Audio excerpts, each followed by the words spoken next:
সুপ্রিয় শিক্ষার্থী, এখন আমরা করব অনুশীলনী 4.2 এর 1 নম্বরের মান নির্ণয় করার 1 নম্বর প্রশ্ন, যেখানে দেওয়া আছে log of 5 base of ঘনমূল of 5 into square root of 5 equal log of 5 base of, তাহলে ঘনমূল যেহেতু দেওয়া আছে তাহলে এটার মান হবে 1/3 into 5 to the power 1/3, আর এটা স্কয়ার রুট যেহেতু দেওয়া আছে এটার মান হবে হাফ। তাহলে আমরা জানি সূচকের নিয়ম অনুসারে যদি দুইটা একই রাশি যদি গুণাকারে থাকে তাহলে সেক্ষেত্রে তাদের পাওয়ারে যোগ হয়, এই পাওয়ারের সাথে ওই পাওয়ার যোগ হবে, একটা হয়ে যাবে দুইটা মিলে, এটা হচ্ছে সূচকের নিয়ম অনুসারে। তাহলে আমরা এখানে সূচকের যে পদ্ধতিটা প্রয়োগ করছি, log of 5 base of, এখানে হবে 5 to the power 1/3 plus half। তাহলে আমরা এখানে পাচ্ছি log of 5 base of 5 to the power,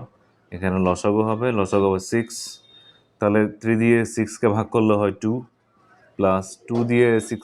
ভাগ করলে হয় 3, log of 5 base of 5 to the power 5/6। তাহলে আমরা এখানে পাচ্ছি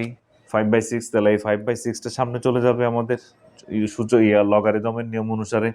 আর এখানে হবে log of 5 base of 5 equal to 5/6 into log of 5 base of 5। ভিত্তি এবং সহগ যদি দুইটা সমান হয়, লগের বেস যাচ্ছে 5 এবং লগের সাথে আছে হচ্ছে 5, তার দুইটা মিলে হচ্ছে 1, তাহলে এটার মান হবে দাঁড়াবে 5/6 ইন্টু 1 ইকুয়াল টু হচ্ছে 5/6। এটা হচ্ছে আমাদের আনসার 5/6।